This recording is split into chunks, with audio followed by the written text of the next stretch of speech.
Seigneur, parle-nous ce soir, ô Dieu. Dispose nos cœurs à écouter ta sainte parole, ta belle parole, ta bonne parole. Cette parole qui vient de toi, qui sort directement de ton trône, Seigneur. Prie le Seigneur, dis Seigneur, amène-moi dans les profondeurs de ta connaissance. Amène-moi dans la lumière de la vie, la lumière de Christ.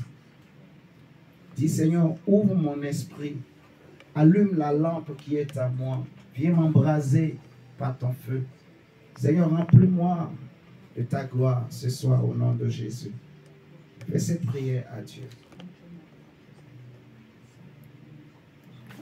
Je prie, Seigneur, de gloire, que ta gloire descende dans ma vie, Seigneur. Alors viens me remplir désormais de ta lumière, Jésus. Amen. Seigneur, remplis-moi au nom de Jésus. Nous allons prendre nos Bibles dans Jean chapitre 1.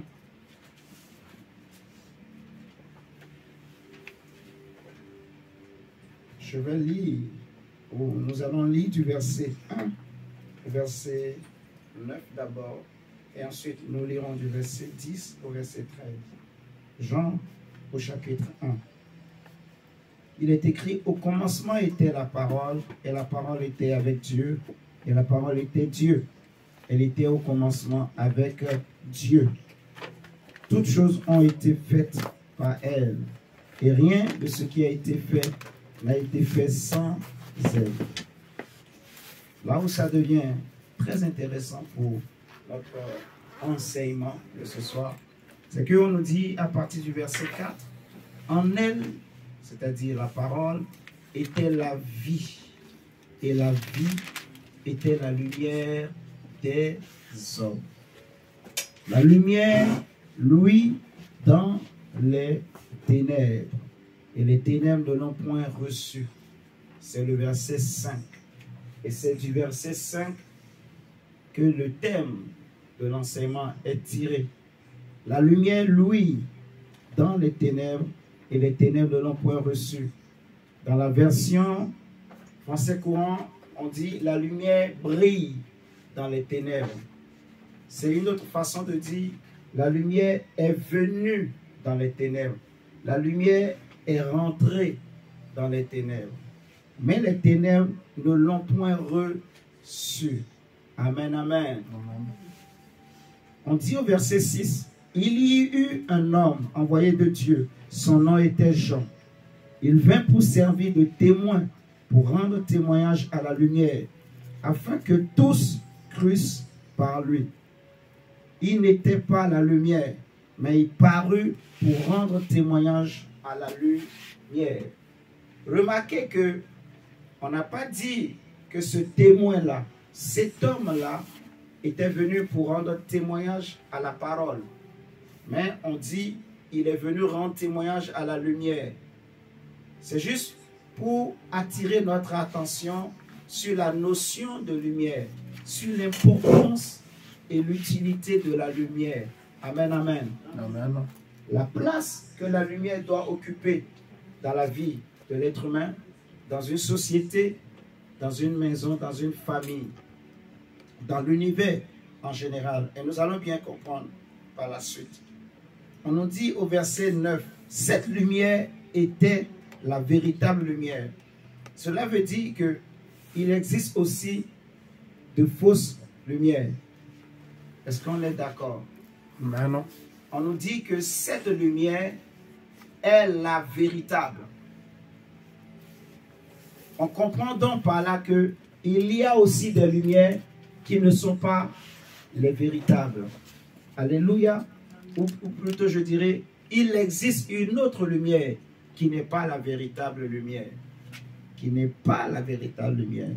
On dit cette lumière était la véritable lumière qui en venant dans le monde éclaire tout homme. Donc, on pose les fondements, les bases de l'enseignement. On nous parle de la lumière qui est la parole de Dieu. On dit que en elle était la vie dans la parole, et cette vie est la lumière des hommes. Amen. Amen. Dans le psaume 119, au verset 105, si vous prenez avec moi, vous allez voir La Bible dira, Psaume 119, verset 105. Ta parole est une lampe à mes pieds et une lumière sur mon sentier. Amen. Amen. Ta parole est une lampe à mes pieds et une lumière sur mon sentier. Donc, la parole est une lumière, la parole de Dieu. La connaissance, le savoir, la science est une lumière. On dit que en elle était la vie, et cette vie est la lumière des hommes. On nous parle du témoin de la lumière, qui était Jean-Baptiste. Il n'était pas lui-même la lumière, mais il est venu rendre témoignage à la lumière. J'aimerais nous dire ce soir que quand on nous dit que la lumière, lui, dans les ténèbres là, ce n'est rien d'autre que le monde, en fait. Les ténèbres dont il est question ici, c'est le monde. Dis le monde. Le monde. C'est le monde. Si vous vous souvenez bien, dans Genèse 1, à partir du verset 1, on nous dit que au commencement, Dieu créa les cieux et la terre. La terre était informe et vide. Il y avait les ténèbres qui couvraient la surface de la terre et l'Esprit de Dieu se mouvait au-dessus des eaux. Puis Dieu dit, Amen, Amen. Amen. Vous vous rappelez? Donc le monde était là, la terre était là, mais elle était recouverte de ténèbres. Elle était remplie de ténèbres. Suivez-moi très bien, c'est un enseignement. Au commencement, dans Genèse 1, on nous dit que Dieu a créé toutes choses. En particulier, il créa la terre, les cieux, mais on nous précise que la terre était informe et vide. Amen. Amen. La terre était informe et vide, et il y avait les ténèbres qui couvraient la surface de la terre. Donc, la terre était recouverte de ténèbres. Amen. Amen. Et alors Dieu, il était obligé d'appeler la lumière. Dieu va dire que la lumière soit et la lumière fut. Amen, amen. Amen. Donc la lumière est rentrée dans les ténèbres. Vous voyez? Là où il y a les ténèbres, il n'y a pas la vie. Il n'y a pas de croissance. Il n'y a pas d'évolution. Rien ne peut fonctionner ou marcher. On ne peut pas travailler. On ne peut rien faire. Donc, Dieu, pour créer toutes choses, était obligé d'appeler la lumière, de faire rentrer la lumière dans les ténèbres. Amen, amen. Amen. Donc, les ténèbres ici dont il est question, ce n'est rien d'autre que le monde, la terre. Amen. Amen. Ce n'est rien d'autre que le monde, la terre. On nous dit la lumière, lui, dans les ténèbres. Si vous prenez avec moi 1 Jean au chapitre 5, vous allez voir.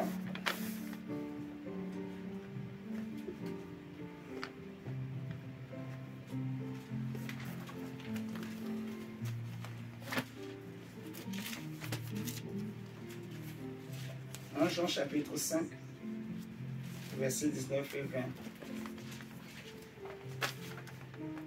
On dit, nous savons que nous sommes de Dieu et que le monde entier est sous la puissance du malin.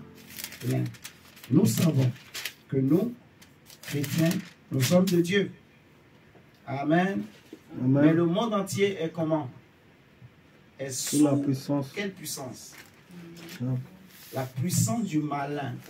Donc, sous la puissance des ténèbres. Le monde entier est sous la puissance des ténèbres. Donc, les ténèbres dont la Bible nous parle dans Jean chapitre 1 au verset 5, c'est en réalité le monde, la terre.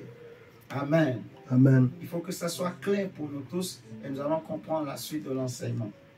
Donc, on nous dit la lumière, lui, dans les ténèbres, mais les ténèbres ne l'ont pas reçu. Donc les hommes n'ont pas reçu la lumière. Les hommes ont été incapables de recevoir la lumière. Pourquoi ils n'ont pas reçu la lumière? Ou pourquoi la lumière n'a pas réussi à rentrer en eux? L'apôtre Jean nous dit dans 1 Jean 5 que le monde entier est sous la puissance du malin. Amen, amen. Amen. Si vous regardez Jean chapitre 8 avec moi, nous allons voir quelque chose. Jean chapitre 8. Les hommes ont refusé la lumière. C'est ce que ça veut dire. Quand on dit la lumière, lui, dans les ténèbres, mais les ténèbres ne l'ont pas reçu, on veut parler des hommes qui ont refusé la lumière. Et vous allez voir que plusieurs fois, même des chrétiens, nous refusons la lumière. Nous rejetons la lumière. Nous n'acceptons pas la lumière. Amen, amen. Amen. Dans la suite, si vous lisez du verset 10 au 13, on va voir qu'on dit, mais à tous ceux qui l'ont reçu, il ou elle leur a donné le pouvoir de devenir enfants de Dieu, lesquels sont nés ni du sang, ni de la chair, ni de la volonté de l'homme, mais de Dieu. Vous voyez, Jean 3, 16 nous dit que car Dieu a tant aimé le monde qu'il a donné son Fils unique, afin que quiconque croit en lui ne périsse point, mais qu'il ait la vie éternelle. Là, on parle de ceux qui ont reçu la lumière, qui l'ont laissé les pénétrer, en fait. Vous allez comprendre. Regardons Jean chapitre 8 d'abord.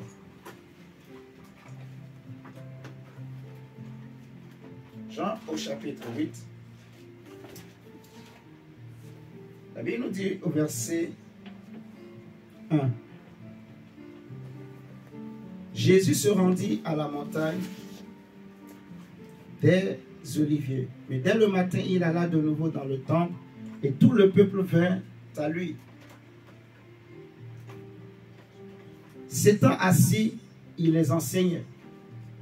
Alors les scribes et les pharisiens amenaient une femme surprise en quoi?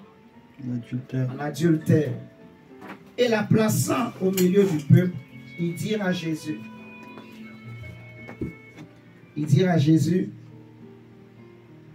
Maître, cette femme a été surprise en flagrant délit d'adultère. Moïse, dans la loi, nous a ordonné de lapider de telle femme. Retenez bien ce qu'ils sont en train de dire à Jésus. Ce n'est pas faux, c'est la vérité. C'est la loi qui demande. Suivez très bien. Ils ont dit, Moïse, dans la loi, nous a ordonné de faire quoi? De lapider de telle femme. Toi donc, que dis-tu? Que dis-tu? Il disait cela pour l'éprouver, afin de pouvoir l'accuser. Mais Jésus s'étant baissé, écrivait avec le doigt sur la terre. Comme il continuait à l'interroger, il se releva et leur dit, que celui de vous qui est sans péché jette le premier la pierre contre elle. Et s'étant de nouveau baissé, il écrivait sur la terre. Amen, amen. Amen. Quand ils entendirent cela, accusés par leur conscience, ils se retiraient un à un, depuis les plus âgés jusqu'au dernier. Et Jésus resta seul avec la femme qui était là au milieu.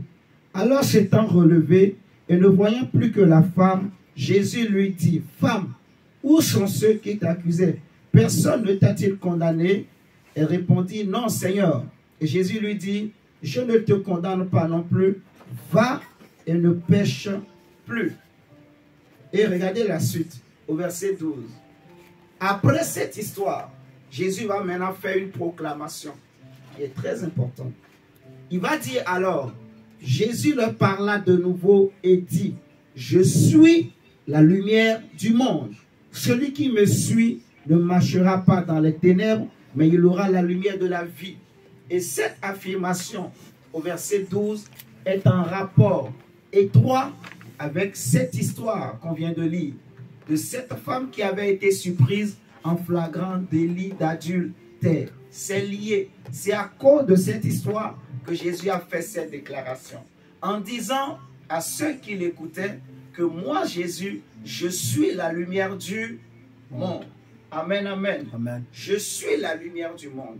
La vraie lumière du monde qui, en venant dans le monde, éclaire tout homme. La lumière est venue dans les ténèbres et les ténèbres ne l'ont pas reçue. La lumière a brillé dans les ténèbres et les ténèbres ne l'ont pas reçue. Pourquoi les ténèbres ne l'ont pas reçue? Nous sommes ici en face d'une femme qui était née, non pas au temps de la grâce, mais au temps de la loi, qui a grandi, qui a vécu au temps de la loi. Au temps de la loi que Dieu avait donnée au peuple d'Israël, à Moïse, c'est la loi de Dieu. La loi de Dieu, elle est parfaite. Amen, amen. Amen. La loi de Dieu, je répète, elle est parfaite. Il n'y a rien à ajouter, il n'y a rien à enlever.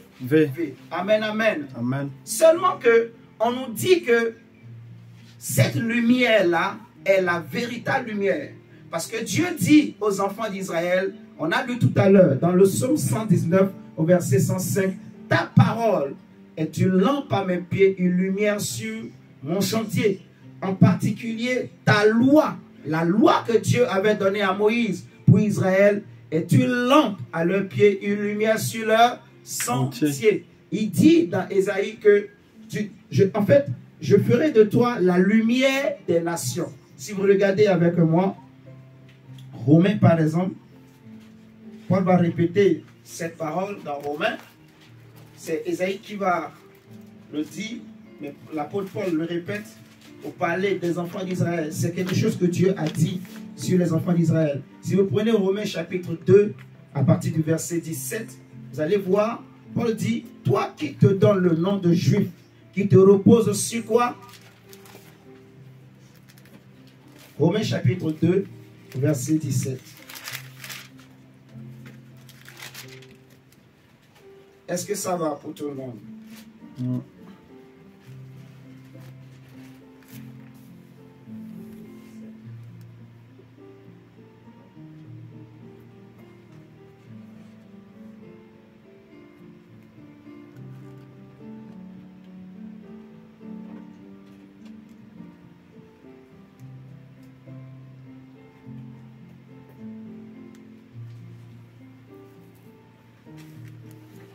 Tout le monde a trouvé?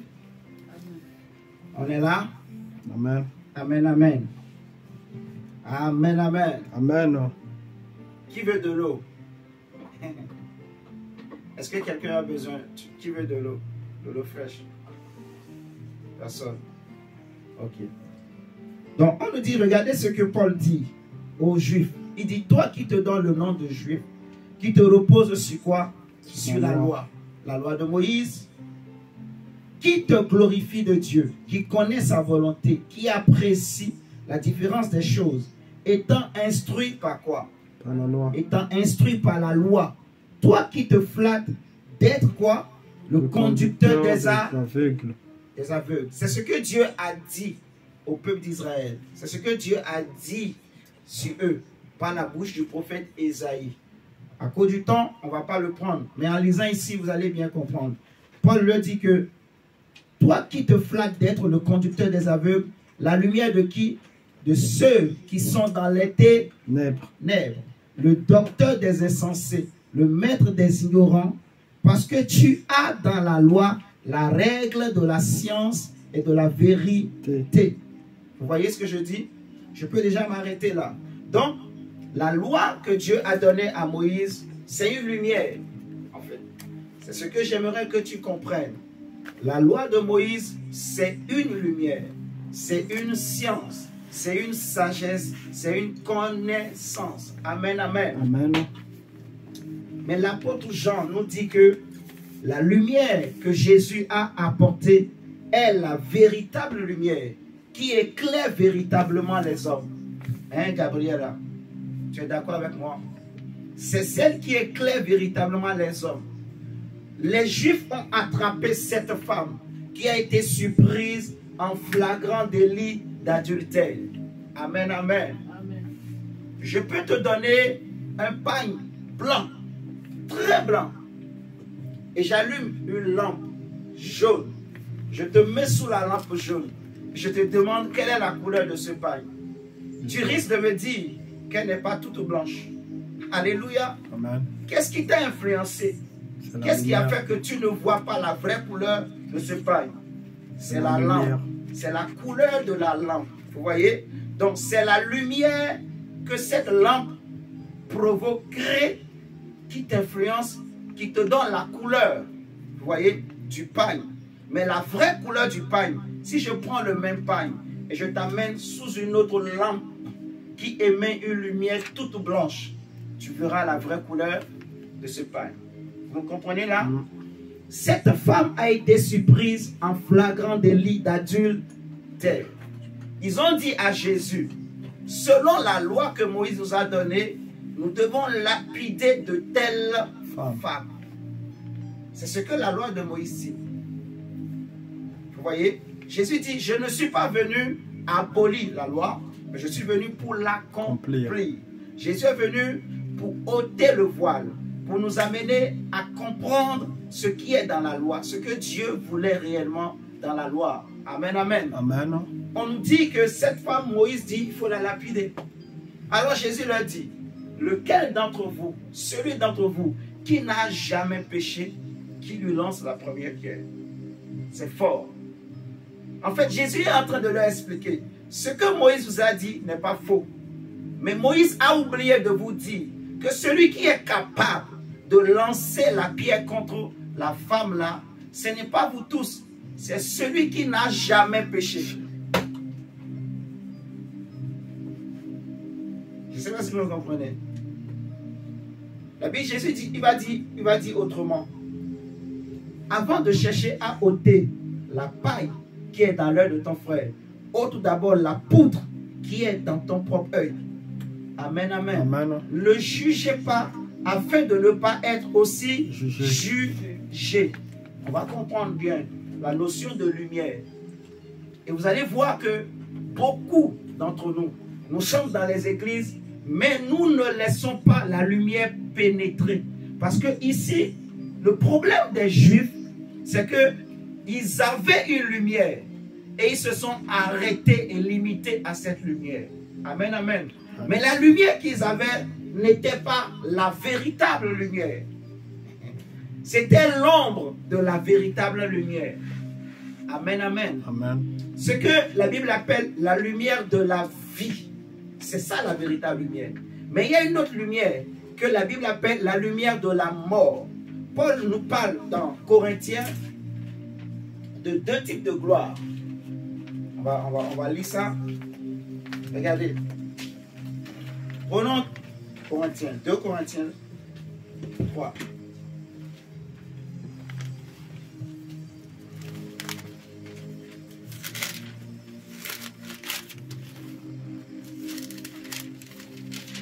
« 2 Corinthiens 3 à partir du verset 5. Ce n'est pas à dire que nous soyons par nous-mêmes capables de concevoir quelque chose comme venant de nous-mêmes. Notre capacité, au contraire, vient de Dieu. Il nous a aussi rendus capables d'être ministres d'une nouvelle alliance, non de la lettre, mais de l'esprit. Car la lettre, qu'on fait comment? La lettre tue, mais c'est l'esprit qui vivifie. Or, la loi, c'est la lettre. La loi, c'est la lettre. On dit la lettre tue. Dans la lumière de la loi, c'est la lumière, non pas de la vie, mais de la mort. Vous allez bien comprendre. On nous dit au verset 7. Or, si le ministère de la mort, gravé avec des lettres sur des pierres, a été glorieux, au point que les fils d'Israël ne pouvaient fixer les regards sur le visage de qui? De Moïse. À cause de la gloire de son visage, bien que cette gloire fût passagère. Cette gloire-là, c'est cette lumière.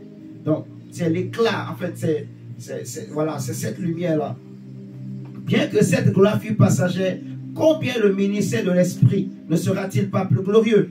Si le ministère de la condamnation a été glorieux, le ministère de la justice est de beaucoup supérieur en gloire. Et sous ce rapport, ce qui a été glorieux ne l'a point été, à cause de cette gloire qui lui est supérieure. En effet, Si ce qui était passager a été glorieux, ce qui est permanent est bien plus glorieux. Je peux même m'arrêter là déjà. Vous voyez? Donc, ici, Paul nous parle de deux types de ministères, de deux types de gloire. Tu vois, mon diacre? De deux types d'alliances. Il parle de l'alliance sous Moïse, vous voyez, et l'alliance avec Christ. Il parle du ministère de la lettre et du ministère de l'esprit. Vous voyez, il parle du ministère de la mort également et du ministère de la justice, du ministère de la condamnation. Le ministère de la mort ou de la condamnation, c'est toujours le ministère de la lettre. Vous voyez, c'est la loi en fait. Mais le ministère de la justice, le ministère de l'esprit, c'est Christ en fait. C'est la nouvelle alliance. Vous voyez ce que je dis? Amen. Donc, on nous dit que la lumière véritable, c'est ce qu'on appelle la lumière de la vie. Mais la lumière de la loi, c'est la lumière de la condamnation. C'est la lumière, je peux dire, de la mort. Vous voyez? Elle brille, mais elle ne donne pas la vie. Vous allez comprendre tout à l'heure. J'ai lu, en fait, en méditant, en préparant cet enseignement, le Seigneur m'a fait comprendre quelque chose que je ne comprenais pas comme ça avant. Et je vais partager aussi avec vous pour que vous compreniez vraiment l'importance de laisser la lumière nous rentrer en nous. Vous voyez ce que je dis? On nous dit la lumière est venue sur la terre, mais les hommes ont refusé la lumière. Les hommes ont résisté à la lumière parce que leurs œuvres étaient mauvaises, parce que leur cœur était mauvais.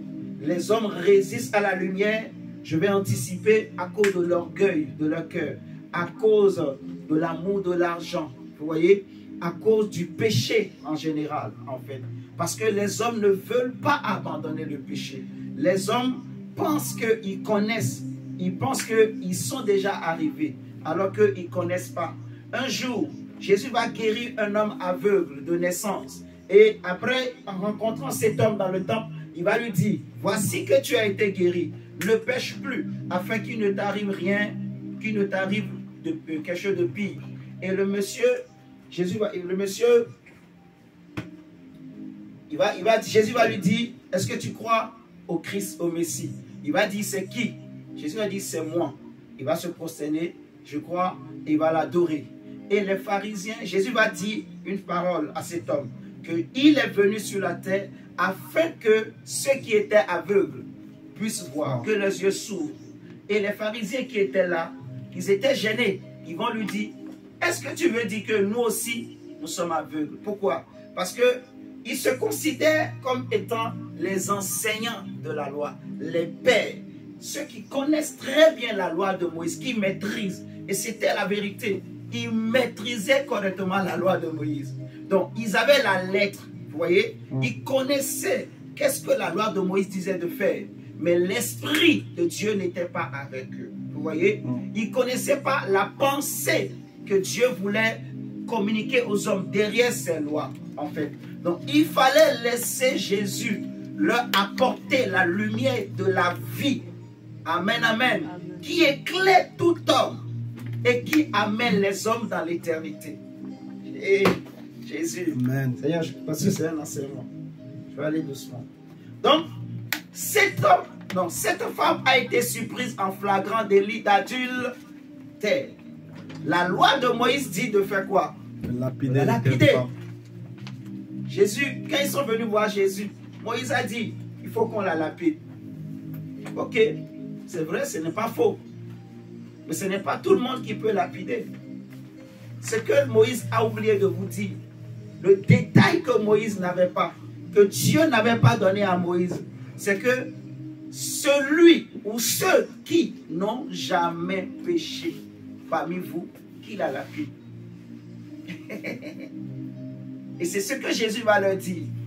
Oui, Moïse vous a dit lapider là. Ok, ben, s'il y en a parmi vous qui n'ont jamais péché, vous avez le droit, lapider là, il n'y a pas de problème. La Bible dira que accusés par leur propre conscience. Tu vois, quand la vraie lumière arrive, les hommes, leur vrai visage, leur vraie nature sort. Ils sont accusés par leur propre conscience. Le péché ne peut plus être caché. Vous voyez ce que je dis? Et ça, beaucoup de chrétiens n'aiment pas ça. Beaucoup d'hommes de Dieu, de pasteurs, n'aiment pas ça en fait. Donc les gens préfèrent, je peux dire, cajoler leurs péchés. Les gens préfèrent nourrir leurs défauts, leurs mauvaises œuvres. Les gens préfèrent, en fait, qu'on ne parle pas, qu'on ne touche pas, à cause de leur titre. Vous voyez? Les pharisiens refusaient de croire que Jésus était le Messie parce qu'ils voyaient que Jésus était jeune. Jésus était un enfant. On sait quand il est né. Lui là, il est né quand? N'est-ce pas le fils de Joseph et de Marie? On l'a vu grandir ici. Quand il portait les couches, on l'avait vu. Mais qu'est-ce qu'il veut nous enseigner? Ils ont dit même à l'aveugle, tu es né tout comme ça là dans le péché. Et toi aussi tu veux nous enseigner. Vous comprenez? C'est ça le problème des hommes. Donc, quand Jésus a apporté un éclaircissement, eux tous, ils ont été condamnés dans leur conscience, accusés par leur propre conscience. Ils se sont dit, même du plus petit au plus grand, l'enfant s'est rappelé, j'ai volé. Le grand, même le chef religieux s'est rappelé, moi aussi, j'ai déjà trompé ma femme. J'ai fait ceci. Donc chacun d'eux, en fait, leur péché est remonté. Ils ont péché en cachette. Personne ne les a vus, eux, pour les exposer comme ils faisaient pour cette femme. Mais la parole de Jésus a mis en lumière tout ce qu'ils cachaient dans leur cœur. Ils ont eu honte, ils ont eu peur. Ils se sont dit, ah, si on ne fait pas attention là, cet homme risque de commencer par citer à chacun de nous ce qu'on a fait, qu'aucun homme n'a vu, mais que Dieu a vu dans le secret. Vous voyez? C'est ça la différence entre la lumière de la vie et la lumière de la mort. Vous voyez? C'est ça la différence entre la vraie lumière et la fausse lumière, en fait. Vous voyez? Cette femme, elle avait besoin de cette lumière pour se convertir. Comment se fait-il que pendant des années, c'était sa vie la prostitution? Mais elle n'était pas convaincue par ce que les chefs religieux disaient. Il a fallu qu'on l'amène au pied de Jésus pour qu'elle abandonne la prostitution. C'est pour cela que je veux dire à quelqu'un ce soir que la vraie lumière existe, qui peut changer le cœur des hommes. Alléluia. Il y en a beaucoup dans nos familles autour de nous qui ont besoin de la vraie lumière, de la vraie vérité pour changer de cœur. Amen, amen. Pour changer de vie. Si tu acceptes de payer le prix, de véhiculer la vraie lumière, d'accepter d'être comme un véhicule, un canal que Dieu va utiliser pour libérer la vraie lumière, que les hommes le veuillent ou pas, ils ne peuvent pas lutter contre la vraie lumière. Parce que la Bible dit que nous n'avons pas de force contre la vérité, mais nous n'en avons que pour la vérité. Et la lumière a toujours de l'avantage sur les ténèbres. Amen. La vraie lumière a toujours de l'avantage sur les ténèbres. Personne ne peut lui résister. Non. Je ne sais pas si vous comprenez ce que je dis. Tous ceux qui sont de la lumière, quand ils voient la vraie lumière, ils acceptent. Ça existe, la vraie lumière. Amen. Il a fallu qu'on amène cette femme auprès de Jésus pour qu'elle abandonne la prostitution. C'est ça l'effet de la vraie lumière. Quand la vraie lumière arrive, il y a des conversions, il y a des changements, Amen. Il y a des transformations. Les gens abandonnent le péché, l'orgueil tombe, l'égoïsme tombe. Amen, amen, amen. Le mensonge tombe, le péché est abandonné. L'homme peut haïr le mal. Quand la vraie lumière arrive, vous voyez, les hommes se répandent. La vraie repentance est créée dans les cœurs. Quand la vraie lumière arrive, le jour où l'apôtre Pierre s'est levé, le jour de la Pentecôte, rempli de l'Esprit de Dieu, il a commencé par prêcher à toutes ces nations, tous ces hommes qui étaient venus de tout le monde entier. Ils se sont réunis à Jérusalem. Mais c'était une occasion que Dieu voulait utiliser pour toucher les nations. Regardez l'apôtre, lui qui ne sait pas parler devant le public, mais le jour-là, il a parlé. Mais Dieu lui-même a utilisé ce qu'il a dit. Comme la lumière était là, Dieu va se servir de ses paroles et les cœurs étaient touchés. La Bible dira qu'après que Pierre a parlé, les cœurs des hommes étaient vivement touchés. Un qui disait au début, ils sont saouls, ils ont bu. ils sont alcoolisés. C'est pour cela qu'ils parlent comme ça. Ils entendent les gens parler en langue, mais comme s'ils n'ont jamais vu ça, ils ont conclu que non, c'est tellement ces gens-là, ils ont bu trop d'alcool. C'est l'effet de l'alcool. Mais quand ils ont entendu Pierre parler, là maintenant ils ont compris. Ce n'était pas l'alcool, mais c'était l'Esprit de Dieu qui était en train d'agir en eux. C'était la visitation divine. Et ils ont été vivement touchés par quoi? Par la lumière. Quand la lumière vient, les écailles tombent des yeux. Amen. Vous prenez l'exemple d'un homme comme Paul, qui persécutait l'église. Amen, amen, amen. Pendant des années, il a persécuté l'église. Mais le jour où la Bible nous dira qu'il s'apprêtait à aller à Damas, sur le chemin de Damas, la Bible dira qu'une grande lumière a resplendi autour de lui. Amen, amen. Et c'est là que Paul est tombé sur ses genoux. Quand il est rentré à Damas, la Bible dira que quand Ananias est venu prier pour lui, qu'est-ce qui s'est passé? Des écailles sont tombées de ses yeux. Pourquoi? Parce que Paul a rencontré maintenant la vraie lumière. Alors qu'avant, pendant des années, il connaissait la loi de Moïse. Il vivait avec la loi de Moïse. Il était pharisien. Lui-même dira qu'il était irréprochable selon la loi de Moïse. Eh Dieu, la lumière, mon frère, les hommes, pourquoi la lumière n'arrive pas à rentrer dans le cœur? C'est la repentance. Ils ne veulent pas se repentir. Ils ne veulent pas abandonner l'orgueil. Ils ne veulent pas abandonner le péché. C'est pour cela que la lumière ne rentre pas. Mais quand quelqu'un accepte de se repentir et que la lumière rentre, c'est fini. Et vous allez comprendre l'importance. L'importance de laisser la lumière, la parole, les enseignements que nous prêchons rentrer en nous. L'importance d'abandonner nos propres connaissances, nos propres idées. Amen, amen. Amen. De se laisser transformer, envahi par l'enseignement. Alléluia. Qu'on pose. C'est très important. Vous allez voir avec moi. Regardez. Je nous ai donné Jean 8. On va regarder. Regardez. Jean, toujours dans Jean 8. Regardez le verset 42 à 47.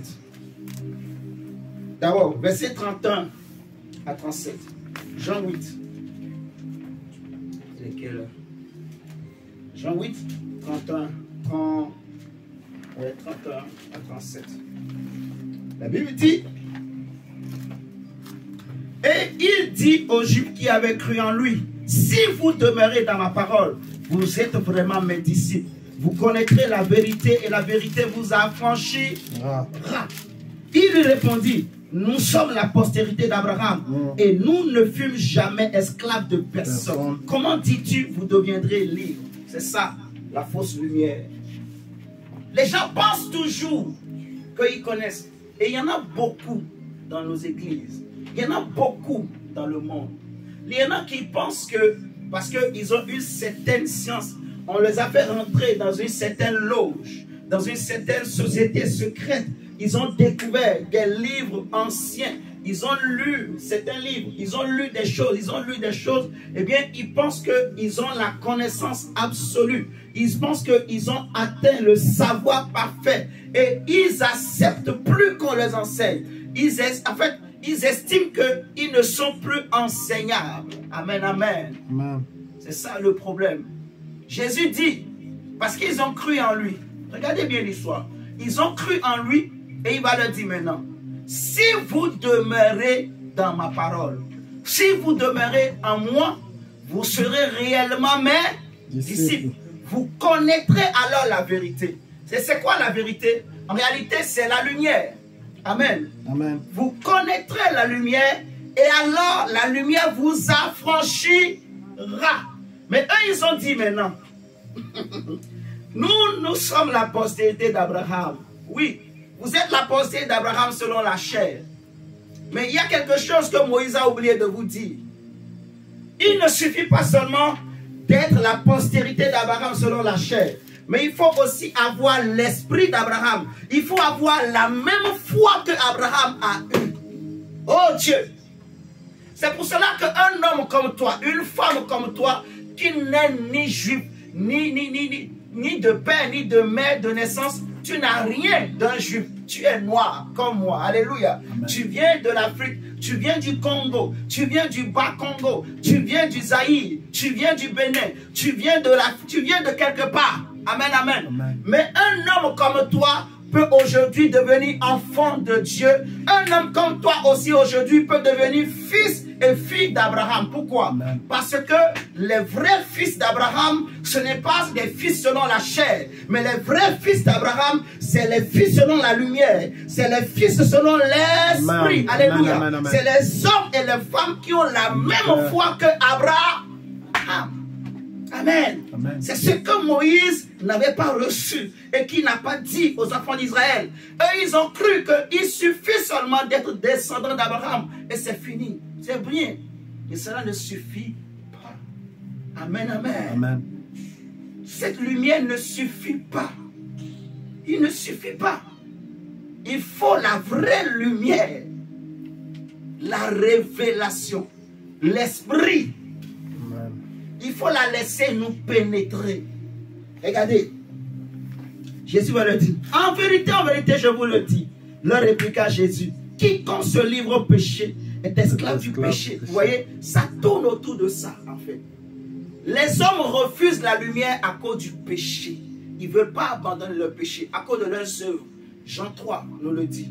Vous voyez, les hommes refusent la lumière à cause de leurs œuvres. Leurs mauvaises œuvres. Leurs œuvres sont mauvaises. C'est quoi? Le manque de repentance, l'orgueil, le péché en général. Quiconque se livre au péché est esclave du péché. Or, l'esclave ne demeure pas toujours dans la maison. Le Fils y demeure toujours. Si donc le Fils vous a franchi, vous serez réellement libre. Gloire à Jésus. Je sais que vous êtes la postérité d'Abraham. J'aime beaucoup la suite. Je sais, mon frère, que vous êtes la postérité d'Abraham. J'aime beaucoup la suite. Je sais que vous êtes la postérité d'Abraham. Mais vous cherchez à me faire mourir. Parce que ma parole ne fait pas quoi? Ne pénètre pas en vous. Ma parole ne pénètre pas en vous. Amen, amen. Amen. Et je pose la question, comme je disais depuis le début, pourquoi la parole, la lumière ne pénètre pas?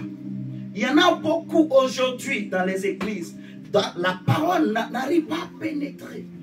Vous voyez, la parole n'arrive pas à pénétrer. C'est pour cela que Dieu dit par le prophète Ézéchiel que dans les derniers temps là, je vais répandre sur vous les hommes un esprit nouveau. Je vous donnerai un cœur nouveau. J'ôterai le cœur de pierre et je le remplacerai par un cœur de chair. Amen, amen, amen. On a besoin de ça en fait. Que Dieu brise cette dureté qui est dans les cœurs. Cette résistance-là, cette incrédulité-là, ces raisonnements-là. Vous voyez?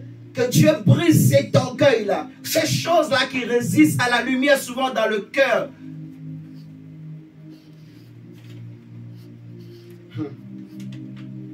Jésus dit, ma parole ne pénètre pas en vous. Je sais, vous êtes la pensée d'Abraham. Mais pourquoi ma parole ne pénètre pas en vous? Donc, il y a un problème. Parce que normalement, Abraham n'a pas résisté à ma parole. Si ma parole ne pénètre pas en vous, c'est que vous n'avez pas le cœur d'Abraham. Le cœur que Abraham avait. Le cœur de foi. Quand Dieu disait à Abraham, va me sacrifier ton fils unique Isaac. Si c'était les hommes de notre génération, ils allaient dire, ce n'est pas Dieu. Qui est d'accord avec moi? Amen. Qui acceptera d'aller sacrifier son propre fils? Même ton mari là, ou si tu es une femme, ou si tu es un homme, ta femme là, elle va aller te signaler à la police, elle va aller, s'il faut t'envoûter même, elle va aller voir un féticheur, elle va aller à la fois chez les policiers, chez les féticheurs, elle va tout faire pour te tuer toi-même. Si elle-même elle peut te tuer même depuis la maison, elle te tue. Et après, elle va aller dire, si elle va même à l'église, on va lui donner raison. Tu es un sorcier. Est-ce que j'ai menti? Non. Tu as déjà vu un homme comme ça qui prend son propre fils pour aller faire quoi? Ils ne vont pas en vacances, ils ne vont pas en promenade. Il va pour aller le sacrifier avec un couteau. Il a pris le bois pour allumer le feu. Donc il voulait le tuer et le brûler. Il va disparaître. On ne saura pas d'où il est passé. Si Sarah demande où était Isaac, qu'est-ce qu'Abraham allait lui dire? Donc il le tue, il le brûle. c'est fini. Il n'y a pas de trace. Dieu lui dit, va me sacrifier. Comme Abraham connaissait la voix de Dieu, il était convaincu que c'était Dieu qui lui avait parlé. Vous voyez? Amen. Il connaissait bien cette lumière qu'il a visitée. Il était habitué. Regardez la suite. J'ai dit, on va lire jusqu'au verset 37. On va sauter, on prend le verset 42. Jésus leur dit, si Dieu était votre Père, vous m'aimeriez, car c'est de Dieu que je suis sorti et que je viens. Je ne suis pas venu de moi-même, mais c'est lui qui m'a envoyé. Oui. Pourquoi ne comprenez-vous pas mon langage? Voilà encore un autre problème. Pourquoi les hommes ne comprennent pas la parole? Regardez ce que Jésus dit. Pourquoi ne comprenez-vous pas mon langage? Parce que vous ne pouvez écouter ma parole. Vous avez pour père le diable. Et vous voulez accomplir les désirs de votre père. Donc le problème, c'est les pères. Pourquoi les hommes ont du mal à comprendre la Bible, à comprendre la parole de Dieu, à comprendre la doctrine de l'Église, la doctrine de Jésus? Pourquoi il y a toute cette doctrine aujourd'hui? Il y a toutes ces églises. Pourquoi il y a toutes ces divisions? Pourquoi il y a tous ces problèmes aujourd'hui dans le corps de Christ? C'est à cause des pères. Et quand je parle des pères, je parle premièrement des parents et deuxièmement des enseignants. Je vais même inverser. Je parle premièrement des enseignants, de ceux qui enseignent la parole de Dieu et des pères de famille, des pères, des parents quoi, des pères et mères de famille. Jésus dit, pourquoi vous ne comprenez pas mon langage? Parce que vous ne pouvez pas écouter ma parole. Vous ne pouvez pas. Parce que vous écoutez déjà un autre. Vous avez déjà un père. Un fils honore son père. Une fille honore sa mère. Amen, amen. Amen. Un fils écoute son père. Un vrai fils écoute son père. Un fils qui n'écoute plus son père, il n'est pas un vrai fils. Est-ce que vous me comprenez ce soir? C'est comme ça, c'est clair. Une vraie fille qui n'écoute plus sa mère, il y a un problème. Mais un fils écoute toujours son père. Donc c'est pour ça que Jésus dit, pourquoi vous ne comprenez pas mon langage? Parce que vous ne pouvez pas m'écouter. Et pourquoi vous ne pouvez pas m'écouter? Parce que vous ne me prenez pas comme la source, comme le Père. Vous avez déjà un autre Père. Il y a déjà quelqu'un d'autre qui vous a engendré. Et il va leur dire, votre Père c'est le diable. Donc le problème qui fait que les chrétiens ont du mal à comprendre la Bible, que les chrétiens n'aiment pas la Bible, c'est quoi? C'est les pères, c'est les enseignants. Vous m'entendez? Qui enseignent de fausses doctrines, qui enseignent les choses qui plaisent aux hommes. Les gens viennent à l'église, c'est pour avoir la lumière, la vie. Mais il y a des enseignants aujourd'hui qui enseignent leur propre vie, qui enseignent leur voyage, qui parlent de leurs femmes, qui parlent de leurs valises, qui parlent de leurs chaussures, vous voyez, qui parlent de leur compte en banque, qui racontent des histoires. Il y en a qui peuvent faire rigoler, ainsi de suite. Quand tu écoutes le message, il y a nulle part où on a prononcé le nom de Jésus. Il n'y a aucun verset biblique, aucune référence à un verset de la Bible. Mais c'est tout le temps comme ça. Et les chrétiens aiment. Pourquoi? Parce que le pasteur est tellement grand. Donc, on a plaisir à l'écouter. Il parle bien. Vous voyez? On ne discerne plus. On ne prend plus le temps de discerner. Est-ce que cet homme-là, vraiment ce qu'il est en train de nous enseigner, est-ce que c'est la bonne nourriture? Est-ce que c'est la bonne nourriture qu'il nous faut, qui peut faire grandir notre foi? Le problème, c'est les enseignants, c'est les pères, qui font que beaucoup ne comprennent pas. Parce que les ministères ont été établis pour le perfectionnement des saints, pour amener les chrétiens à la compréhension de la Bible, de l'évangile. Vous voyez ce que je dis? Si on ne t'enseigne pas, on ne t'ouvre pas le livre, tu ne comprendras pas. Il faut des gens que Dieu établit. Mais malheureusement, beaucoup de ces gens que Dieu établit, beaucoup tombent dans la distraction, beaucoup tombent dans des erreurs. Il y en a aussi beaucoup qui ne sont pas établis par Dieu, qui sont envoyés par le diable. Et les chrétiens ne discernent pas. Donc le problème, c'est les pères. À toi maintenant de savoir à qui tu tends tes oreilles, qui tu écoutes. Tu veux avoir la lumière, la vraie lumière. Qui tu écoutes. Qui tu écoutes? C'est très, très important. Pourquoi, un, la lumière ne rentre pas en toi? Deux, pourquoi, deux, tu ne comprends pas les choses de la lumière? C'est important. Elle ne rentre pas à cause du péché, de l'orgueil, de l'endurcissement du cœur. Vous voyez ce que je dis? Du manque de repentance, surtout. Surtout le manque de repentance là. C'est très important. Le manque de repentance. Quand les gens ne veulent pas se repentir, ils ne veulent pas abandonner, c'est fini. Ils ferment le cœur à la lumière. Amen, amen. Amen.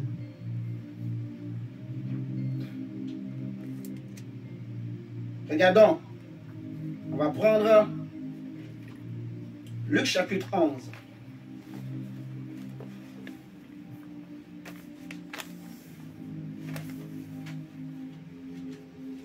Qui est béni ce soir? Amen. Est-ce que tu peux faire un coucou à Jésus? Dis merci Jésus. Encore. Merci. Encore. Merci. Plus fort. Merci Jésus. Plus fort. Merci Jésus. Amen, amen. Nous allons prendre Luc chapitre 11, le verset 34. C'est Jésus qui parle. Ton œil est la lampe de ton corps. Lorsque ton œil est en bon état, tout ton corps est éclairé. Mais lorsque ton œil est en mauvais état, ton corps est dans les ténèbres. Prends donc garde que la lumière qui est en toi ne soit pas ténèbres. Amen, amen. Prends donc garde que la lumière qui est en toi ne soit pas ténèbres. Amen, amen. Si donc tout ton corps est éclairé, n'ayant aucune partie dans les ténèbres, il sera entièrement éclairé, comme lorsque la lampe éclaire de sa lumière. C'est la lampe qui éclaire de sa lumière. Donc, si on dit, prends garde à ce que la lumière qui est en toi ne soit pas ténèbres, on veut parler premièrement de la lampe qui est en toi. Or, dans Proverbes chapitre 20, verset 27, on nous dit que l'esprit de l'homme est une lampe de l'Éternel. Proverbe 20, verset 27.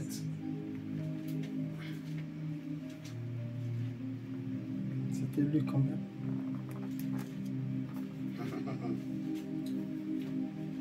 Que Dieu... Proverbe chapitre 20, verset 27. Proverbe chapitre 20, verset 27. Le souffle de l'homme est comment? Est une lampe de l'Éternel. Proverbe chapitre 20, verset 27.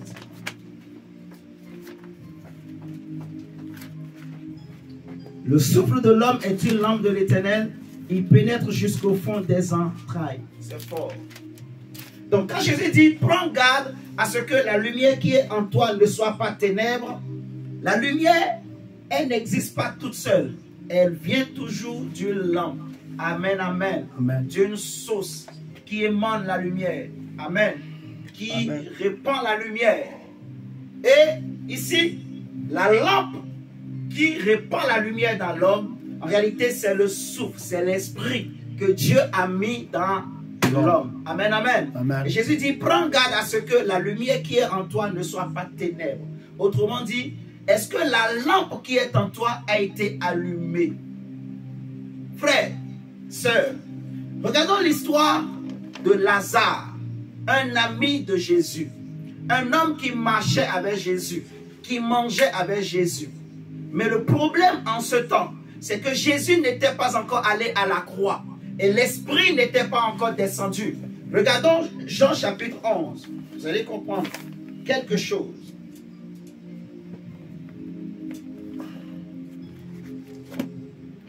Jean chapitre 11.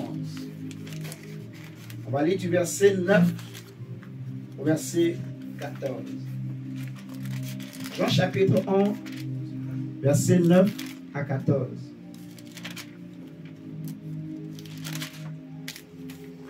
Jésus répondit, n'y a-t-il pas 12 heures au jour? Si quelqu'un marche pendant le jour, il ne bronche point. Vous êtes d'accord avec moi? C'est Jésus qui dit. Est-ce qu'il n'y a pas 12 heures dans une journée? Une journée compte combien de temps? Combien d'heures? 12 heures. La nuit compte 12 heures également. Vous voyez, le jour compte 12 heures. La nuit, 12 heures. Et la journée globale, on dit 24 heures. Amen, amen. Amen. Une journée de 24 heures.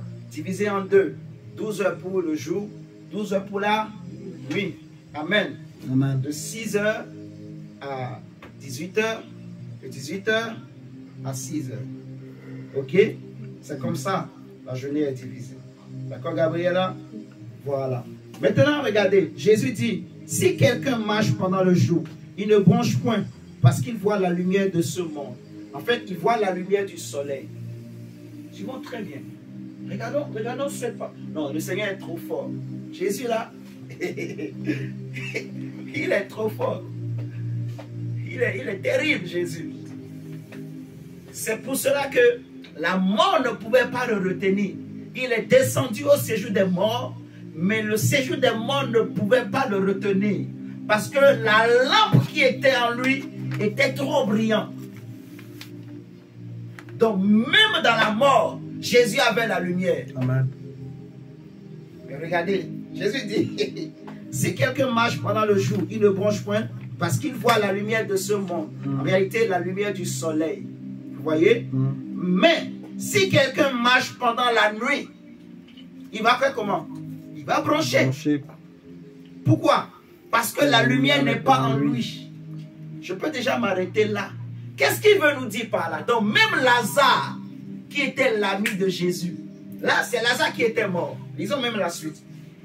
Il dit, si quelqu'un marche pendant la nuit, il bronche parce que la lumière n'est pas en lui. Après ces paroles, il leur dit, Lazare, notre ami, dort, mais je vais le réveiller. Les disciples lui disent, Seigneur, s'il dort, il sera guéri. Jésus avait parlé de sa mort, mais il crut qu'il parlait de l'assouplissement du sommeil. Alors Jésus leur dit ouvertement, Lazare est mort. Lazare is died. Ok? Est-ce que vous êtes là? Amen. Lazare était mort. Et Jésus dit que si quelqu'un marche pendant la nuit, il bronche parce que la lumière n'est pas en lui. Mais il a dit dans Luc 11 que prends garde que la lumière qui est en toi ne soit pas ténèbres. Parce que si c'est ténèbres, tu vas broncher, tu vas te cogner la tête, tu vas tomber, tu ne pourras pas sortir. C'est ce qui était arrivé avec Lazare. Comme le Saint-Esprit n'était pas descendu, vous voyez ce que je dis? La lumière n'était pas encore en lui. Sa lampe n'était pas encore allumée. Donc quand Lazare était mort, il ne pouvait pas remonter de la mort. La mort pouvait encore le retenir. Les liens de la mort pouvaient encore le retenir. Vous m'entendez ce soir-là? Donc Lazare est mort, mais Jésus est en train de révéler que Lazare est en train de broncher. Lazare est en train de galérer là où il est là-bas. Est-ce que vous m'entendez là? Il dit, si quelqu'un marche pendant la nuit, il fait comment? Il bronche. Pourquoi? Parce que la lumière n'est pas en lui. Y compris Lazare. Tout homme qui n'a pas reçu la lumière, la véritable lumière, parce qu'il y a deux types de lumière. Tout homme qui n'a pas reçu la vraie lumière, la lumière de Christ, s'il meurt, il n'a pas de lumière en lui. Donc, les hommes marchent sur la terre. Ils sont joyeux. Ils brillent comme des étoiles. Ils ont la gloire. Ils construisent. Ils voyagent. Ils font beaucoup d'exploits. Beaucoup de réalisations. Ils se prennent pour des chefs, des rois, des présidents, des grands, des forts. Ils font la musculature. Ils font du sport. Ils font des choses, des jeux. Ils font beaucoup de choses. Ils amassent beaucoup de trésors. Amen, amen. Ils portent de beaux vêtements, des vêtements multicouleurs. Ils sont beaux. Oh, elles sont belles. Oh mon Dieu. Les hommes sont éblouissants, éclatants de gloire, de beauté, de majesté. Mais quand tu prends une telle personne, s'il n'a pas reçu la vraie lumière qui donne la vie, quand il tombe, c'est fini.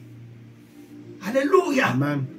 Le souffle qui est en toi, c'est une lampe qui, à cause du péché, est éteinte et qui a besoin d'être allumée. Amen. Et pour que cette lampe soit allumée, tu dois passer par la repentance. Amen. Tu dois renoncer à l'orgueil. Tu dois renoncer au péché et accepter la lumière de Dieu. Amen. Amen. Amen. Accepter la lumière de Christ.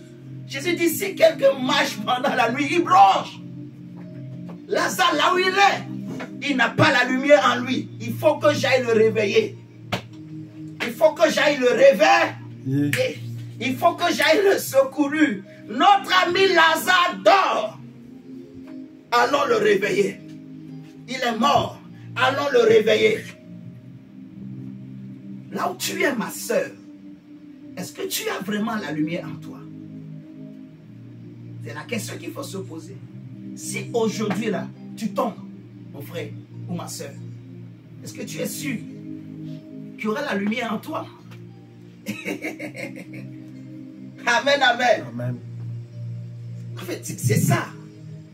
Toute l'importance, en fait, de la repentance, de l'humilité, d'abandonner l'orgueil, d'abandonner l'égoïsme, d'abandonner le péché, de craindre Dieu, d'aimer le Seigneur, de s'humilier, de s'attacher à Jésus. Amen, amen. Amen. La mort ne prévient pas.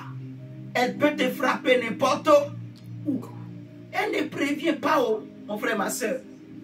Même les bébés tombent. Les chefs tombent. Les puissants tombent. Il y en a qui sont musclés plus que toi et moi, mais qui sont tombés. Il y en a qui sont plus belles et plus beaux que toi et moi, mais qui sont tombés. Même aujourd'hui, pendant que nous parlons là, il y en a qui tombent. Il y en a, ils ne sont pas sortis de chez eux, mais ils sont tombés quand même. Il y en a qui se sont enfermés. Ils ont peur de tout. Et ils ferment tout, fenêtre, tout. Mais quand même,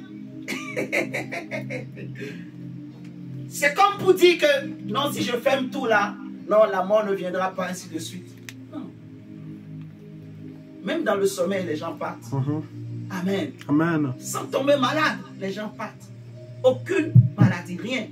Ils se couchent. Chérie, à demain. À demain là, c'est fini. Oh. Amen, amen. Amen. Elle ne prévient pas. Mais si la lumière est en toi, c'est alors que tu peux dire comme Paul, ô mort, où est ton aiguillon? Où est ta victoire?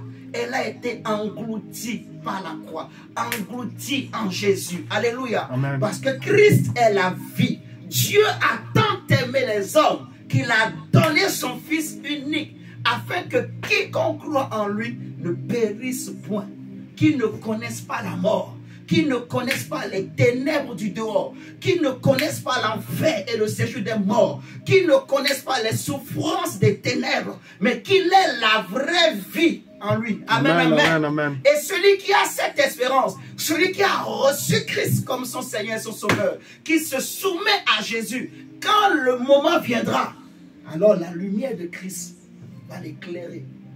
Amen, amen. Amen. Tu peux dire, comme David alors, même quand je marche dans la vallée de l'ombre de la mort, je ne crains aucun mal, parce que ta houlette et ton bâton me rassurent. C'est alors Amen, que amen. tu peux dire ça. Mais si la lumière n'est pas en toi, même si tu marches dans la vallée, sa houlette et son bâton ne te fera rien. Vous comprenez? Parce qu'il y a deux lumières. Il y a la lumière du soleil, la lumière de ce monde qui éclaire les hommes. Donc les hommes pensent que, ah, tant que je me lève là, donc les gens oublient même qu'il y a quelque chose qu'on appelle la mort. Amen. Amen. Mon frère, ma soeur, est-ce que la lampe qui est en toi est allumée? Ça fait des années qu'on t'enseigne. Ça fait des mois qu'on t'enseigne. Mais est-ce que tu prends le temps de décider maintenant que ma lampe soit allumée? La Bible dit, garde ta lampe allumée. Il y avait les 10 vierges qui partaient à la rencontre de l'époux. La Bible nous dira qu'il y avait 5 qui étaient sages et 5 qui étaient folles. Les sages ont pris leur lampe allumée, mais elles ont aussi pris de l'huile. Oh Dieu! Oh Dieu! Mais les folles avaient des lampes, mais elles avaient oublié de prendre de l'huile. Alléluia. Amen. Et quand la lampe s'est éteinte, elle ne pouvait plus la rallumer. Or, c'est quand la lampe s'est éteinte maintenant que l'époux est arrivé. C'est alors qu'on va crier, voici l'époux, aller à sa rencontre. Et nous sommes au soir. Nous sommes dans les temps de la nuit. Alléluia. Les ténèbres couvrent la terre. Les ténèbres couvrent le monde entier. Les ténèbres sont... le monde entier est sous la puissance des ténèbres. Alléluia. C'est le moment où tu dois avoir ta lampe allumée avec de l'huile. Alléluia. Amen. Est-ce que quelqu'un est en train de comprendre? Tu dois avoir une lampe, ta lampe allumée. Que l'huile ne manque point sur ta tête. Que l'huile ne manque point dans ton cœur. Alléluia. Amen. Ne résiste pas à Jésus. Ne résiste pas à la parole. Amen, amen. Amen. Laisse que ton cœur soit ouvert. Le Seigneur a déjà promis. Je t'aurai le cœur de pierre. Je t'aurai le cœur de pierre. Je vous donnerai un esprit nouveau. Je vous donnerai un cœur nouveau. Un cœur de chair. Amen, amen. Amen. Dieu veut que nos cœurs soient ouverts. Qu'on accepte la parole. Qu'on accepte les enseignements. Qu'on pratique. Qu'on se soumet. Amen, amen. Amen. Qu'on le sait davantage.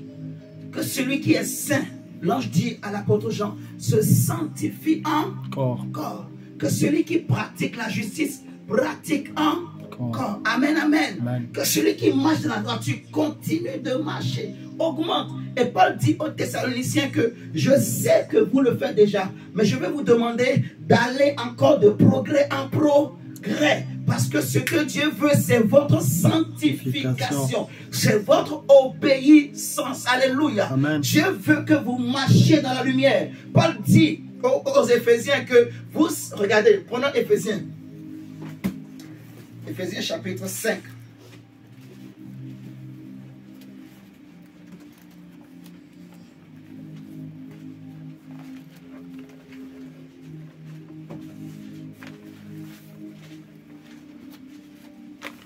Éphésiens 5, versets 8 à 16. Oh Dieu. La Bible dit, autrefois vous étiez ténèbres, et maintenant vous êtes lumière dans le Seigneur. Marchez comme des enfants de lumière. Marchez comme des enfants de lumière, car le fruit de la lumière consiste en toutes sortes de bonté, de justice et de vérité. Amen. Examinez ce qui est agréable au Seigneur et ne prenez point part aux œuvres infructueuses des ténèbres, mais plutôt condamnez-les, car il est honteux de dire ce qu'ils font en secret. Mais tout ce qui est condamné est manifesté pour la lumière, car tout ce qui est manifesté est lumière. C'est pour cela qu'il est dit, réveille-toi, toi qui dors, relève-toi d'entre les morts, et Christ t'éclairera.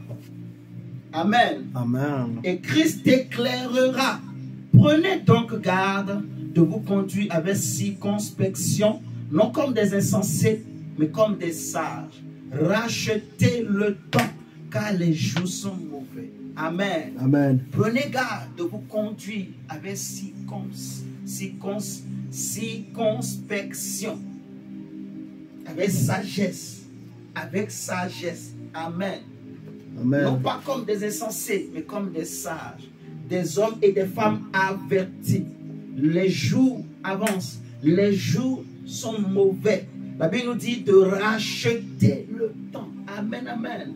De chercher à recevoir la vraie lumière, oh Dieu, parce qu'elle existe. Si tu ne l'as pas reçue, le problème c'est que j'aimerais que vous compreniez, il y en a beaucoup qui sont dans les églises, mais qui n'ont pas encore reçu la vraie lumière.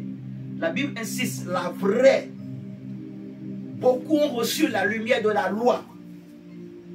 Mais la lumière de la loi, c'est la lumière de la mort. C'est la lumière de la condamnation. Vous m'entendez ce soir? Amen. Si quelqu'un meurt avec cette lumière, elle sera comme Lazare. Parce que Lazare était né dans la loi de Moïse. Lazare craignait la loi de Moïse. Lazare obéissait à la loi de Moïse. Lazare était même un ami de Jésus. Jésus aimait beaucoup Lazare. Mais en ce temps-là, Lazare n'a pas encore reçu la lumière. Pourquoi? Parce qu'il était encore sous la loi. Jésus n'avait pas encore établi la nouvelle alliance. Vous voyez? Il n'était pas encore parti mourir à la croix. Et le Saint-Esprit n'était pas encore descendu. Donc c'était toujours l'alliance de Moïse. l'alliance voilà, de la première loi, en fait. Non, l'alliance de Moïse ou l'alliance d'Aaron, le sacerdoce d'Aaron plutôt, ou l'alliance de Moïse qui était toujours là. Amen, amen. Amen. C'était toujours la loi de Moïse qui était la parole de Dieu que le monde connaissait, que les enfants d'Israël connaissaient. Amen. Amen. Donc Lazare était mort, mais il n'avait pas de lumière. Vous voyez? Donc beaucoup dans les églises, ce que le Seigneur m'a fait comprendre, et c'est ça que je vous explique, c'est que beaucoup de chrétiens n'ont pas la vraie lumière. J'insiste, la vraie lumière. La vraie lumière. Pourquoi? Pourquoi cette vraie lumière ne rentre pas dans les cœurs? À cause du manque de repentance.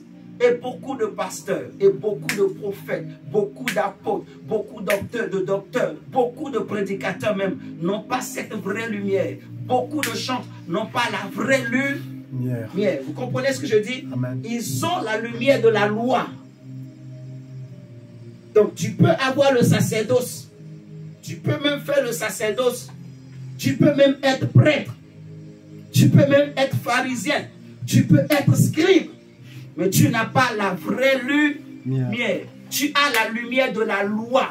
Amen, amen. Amen. Parce que ton cœur n'est pas repenti. Tu te crois au-dessus des autres. Tu te crois, je ne sais pas, en la loi. Toi, la loi n'est pas faite pour toi. Toi, l'évangile n'est pas pour toi, c'est pour les autres. Toi, tu es irréprochable. Tu ne peux jamais commettre des erreurs. Tu ne peux pas te repentir. Tu ne peux pas demander pardon. Tu es déjà arrivé. Tu es le bras droit de Dieu. Tu es le vicaire de Dieu. Il y en a beaucoup comme ça qui se disent ça dans leur tête. Et ça, c'est une grave erreur. C'est ça le manque de repentance. Amen, amen. Amen. Mais on a vu que quand la lumière vient, les cœurs se répandent.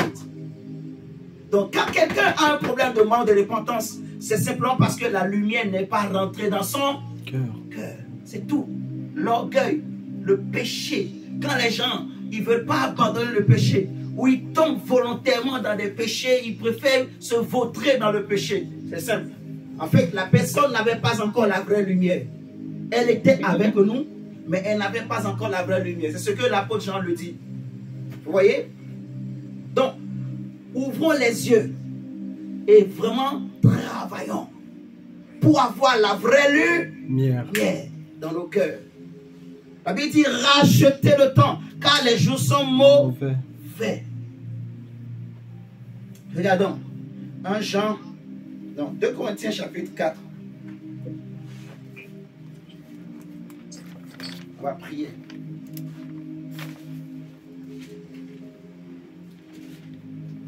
Le verset 1 à 7.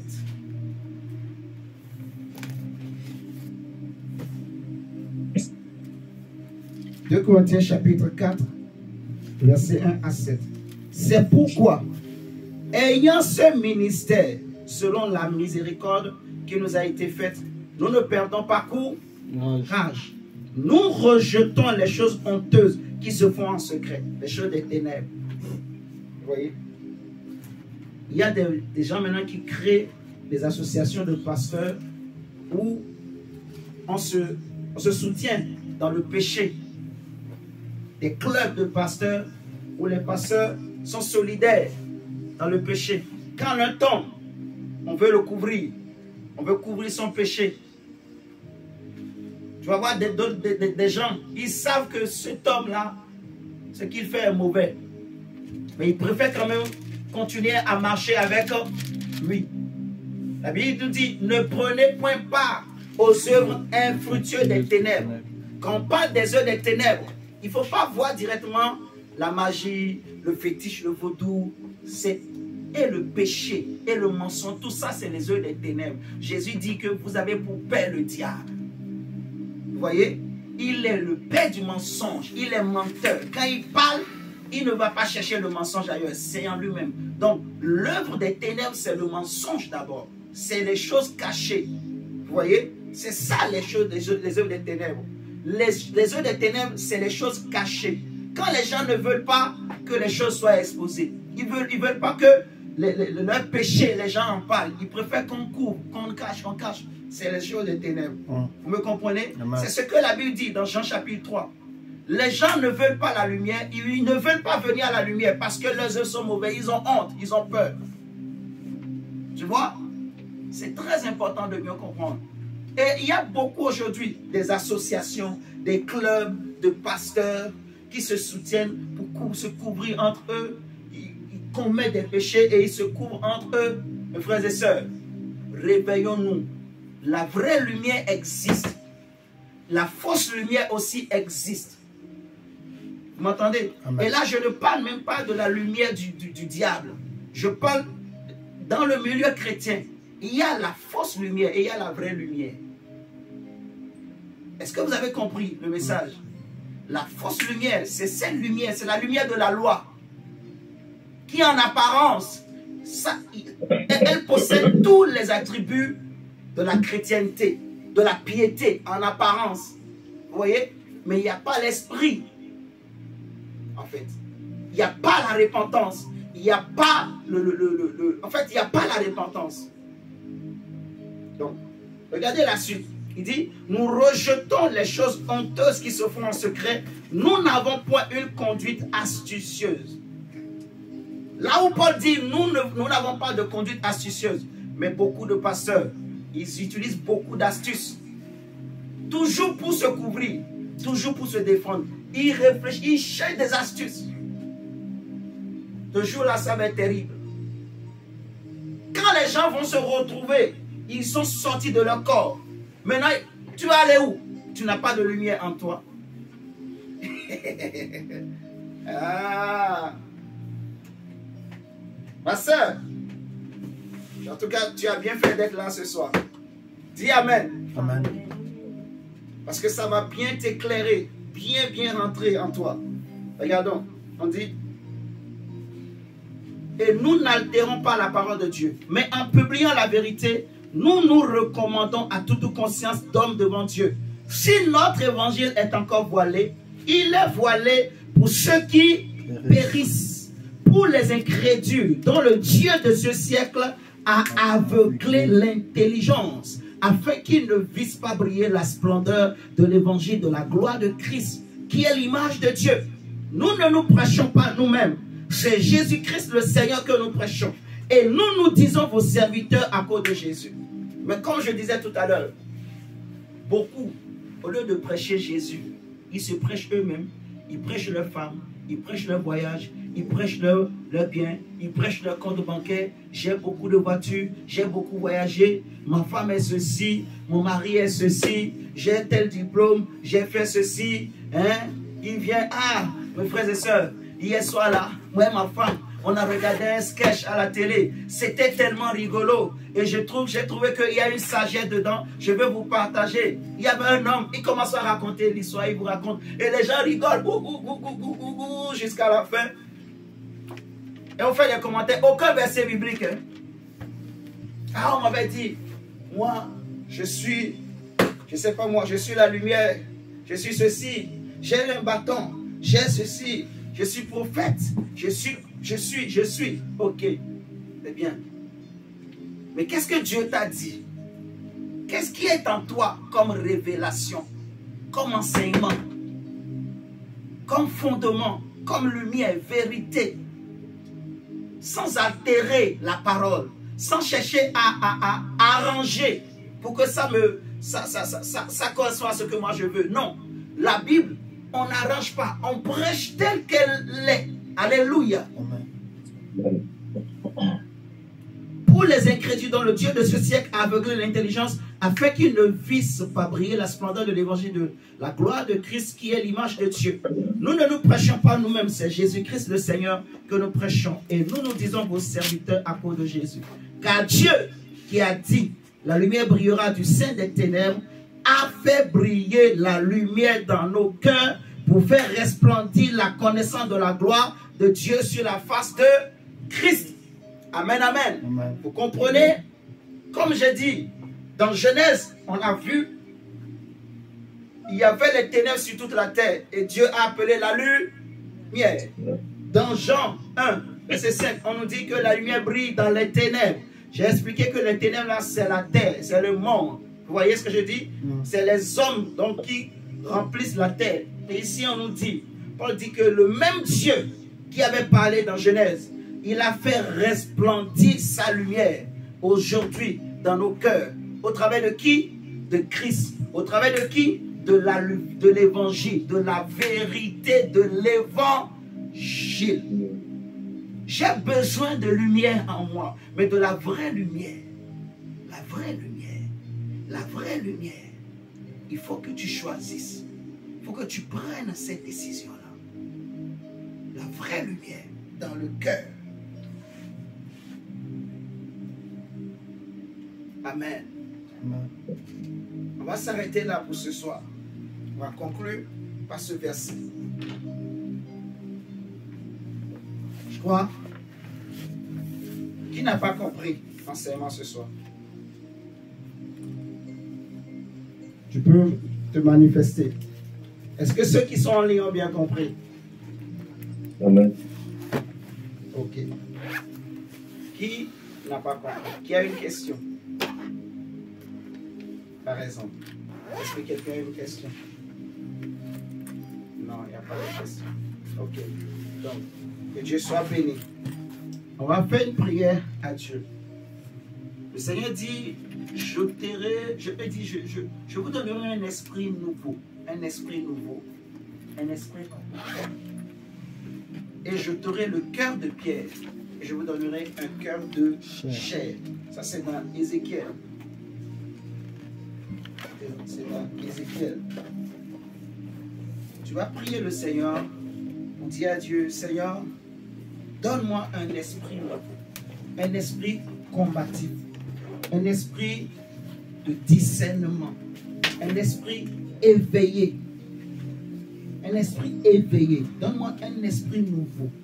Un esprit de bonne volonté. Un esprit qui aime la parole, qui aime l'évangile. Un esprit qui aime la vérité, qui n'aime pas le mal, qui n'aime pas la corruption, qui n'aime pas la compromission.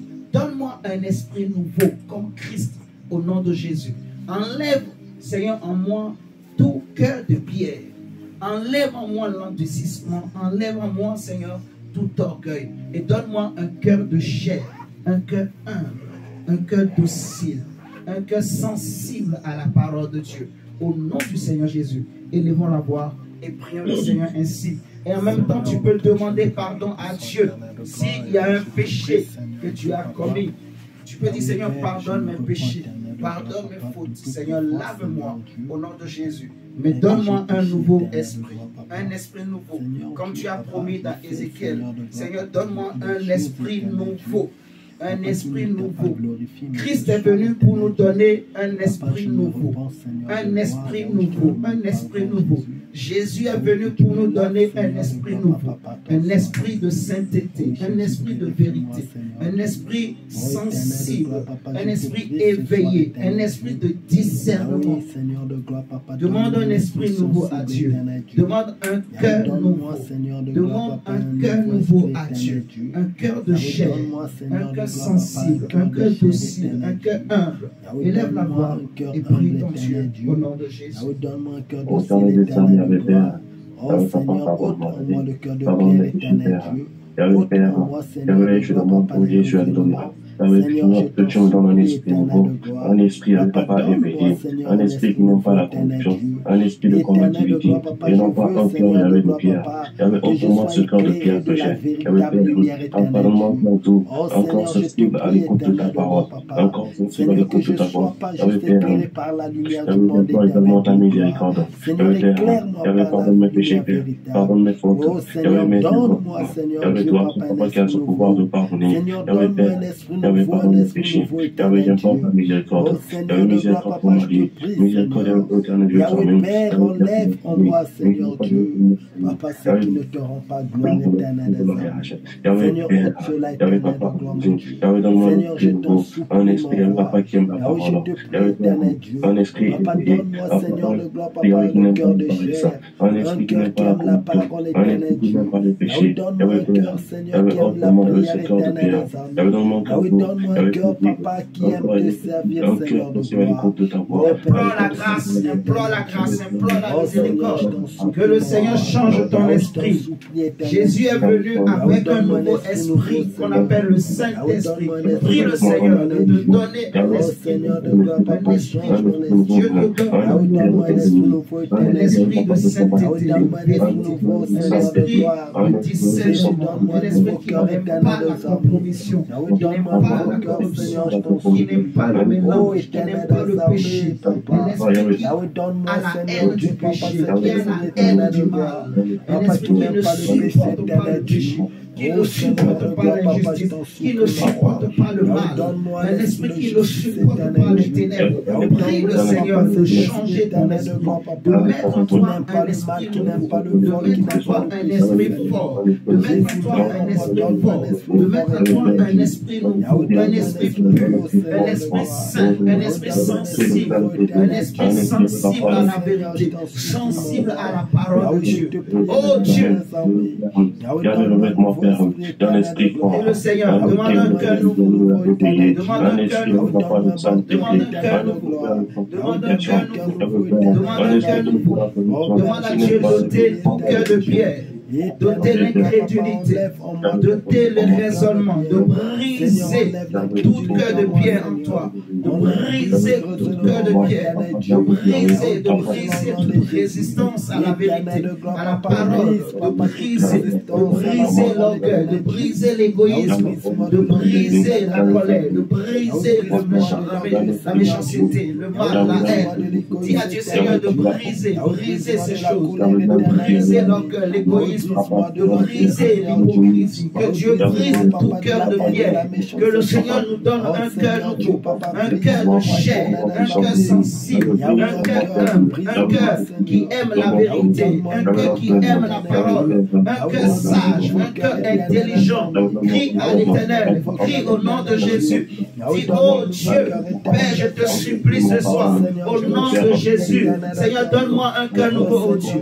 Donne-moi un cœur qui aime la parole, Papa. Donne-moi un cœur qui aime la parole. Donne-moi, Seigneur, un cœur sensible, un cœur qui aime la sainteté, Yahweh. Un cœur qui aime la vérité, oh Dieu. Seigneur, donne-moi un cœur nouveau.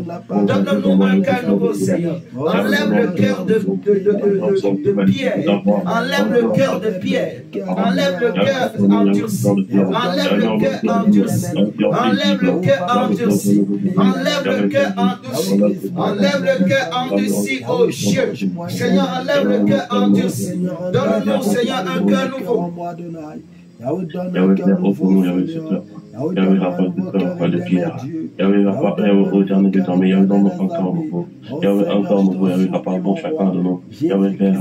Prie maintenant pour demander que le Seigneur répande sa lumière dans ton cœur. Comme le Seigneur a changé ton cœur, comme le Seigneur a changé ton esprit. Prie que Dieu répande la lumière véritable. Dis Seigneur, je veux la lumière véritable qui éclaire tout homme, qui change les hommes. Je veux la vraie lumière. Je veux la vraie lumière qui vient dans le monde et qui éclaire. Que cette lumière pénètre en moi. Dis Seigneur, que la vraie lumière de Christ pénètre dans mon cœur, pénètre dans mon âme. Prie pour ton âme. Que la vraie lumière pénètre dans ton âme. Dis Seigneur, il n'y a aucune résistance ce soir. Dis Père, il n'y a aucune résistance en moi. Il n'y a aucune résistance à la vraie lumière. Je prie Seigneur et je suis disposé au nom de Jésus que la vraie lumière de Dieu, la vraie lumière de Christ, la lumière véritable qui éclaire tout homme, qui éclaire toute famille, qui éclaire Seigneur toute nation, qu'elle pénètre dans mon âme, qu'elle rentre dans mon âme, qu'elle éclaire mon âme, qu'elle éclaire mon cœur, qu'elle éclaire ma vie, qu'elle éclaire mon chemin, qu'elle rentre en moi au nom de Jésus. Prie le Seigneur que cette lumière rentre en toi. In the name of Jesus Christ. In the name of Jesus Christ. Pénètre en chacun de Receive now. Receive. Que ta lumière pénètre en moi, éternel des armées. Ô Seigneur de gloire, Papa, éclaire-nous, mon roi. Jésus, que nous soyons Receive now, receive now, receive now, receive now. Seigneur Jésus. In the name of Jesus Christ. In the name of Jesus Christ. In the name of Jesus Christ. Reçois une nouvelle lumière. Reçois la vraie lumière ce soir. De la part de l'Esprit de Dieu, de la part du Père, au nom de Jésus-Christ de Nazareth. Reçois maintenant même, reçois dans ton cœur, reçois dans ton âme, reçois que cette lumière pénètre ton âme, qu'elle pénètre ton esprit et ton cœur, qu'elle pénètre ton corps, qu'elle pénètre ta vie, qu'elle pénètre ta destinée, qu'elle pénètre ta maison et ta famille, que la vraie lumière qui éclaire, qu'elle vienne éclairer toutes choses, là où il y avait des ténèbres, là où il y avait des ténèbres, que la vraie lumière vienne éclairer, que la vraie lumière vienne éclairer, dans le nom de Jésus. Je prie pour ta famille, je prie pour ta maison, je prie pour ta vie, que la vraie lumière de Christ rentre maintenant. Dieu, éternel de gloire, papa, je t'en supplie. Jésus, éclaire mon foyer. Au nom de Jésus, Saint-Esprit, merci. Merci, Seigneur. Père, merci. Seigneur, les mots ne suffiront pas. Je réfléchis, Après la véritable lumière, Yahweh, oh Jésus, éclaire les corps. Combien, Seigneur, je te suis très reconnaissant. Je me sens pas digne. Oh Seigneur de gloire, papa, éclaire-moi, mon Dieu. Mais c'est dans ta miséricorde que tu me fais grâce. Seigneur, merci parce que tu as accepté un vase de terre, un vase inutile comme moi, pour parler en ton nom ce soir. Oh Dieu, merci pour l'enseignement, merci pour le rouleau, pour les révélations, pour le discernement, pour la grâce. Seigneur, je veux remettre la soirée en tes mains et remettre ce peuple. Seigneur, cette armée, je remets cette famille chrétienne que nous sommes entre tes mains. Même ceux qui n'ont pas pu être présents ce soir ou qui n'ont pas pu se connecter, je prie pour tout le monde, oh Dieu, que là où il y avait des péchés, là où il y avait des écailles, là où, Seigneur, il y avait des cœurs de pierre, là où il y avait l'endurcissement, l'incrédulité, que Seigneur, ta main brise toutes ces choses. Et que Seigneur, tu donnes à chacun un esprit nouveau, un cœur nouveau, une âme nouvelle. Seigneur, je prie que la lumière véritable rentre, Seigneur, dans nos cœurs, rentre dans nos familles et dans nos vies. Au nom de Jésus, qu'elle éclaire et qu'elle chasse toute forme de ténèbres, qu'elle chasse tout semblant de lumière, que la vraie lumière rentre, Adonai, que les faux enseignements, Seigneur, soient déracinés au nom de Jésus. Que les faux enseignements soient déracinés au nom de Jésus. Soient déracinés au nom de Jésus. Seigneur, que ta main protège, garde, sanctifie, justifie. Seigneur, souviens-toi de chaque personne lorsque tu reviendras. Au nom du Seigneur Jésus, Père, nous t'avons ainsi prié. Saint-Esprit, merci de remplir chacun de toi et de faire déborder la coupe. Seigneur, merci. Merci. Au nom de Jésus. Amen. Est-ce qu'on peut acclamer le Seigneur?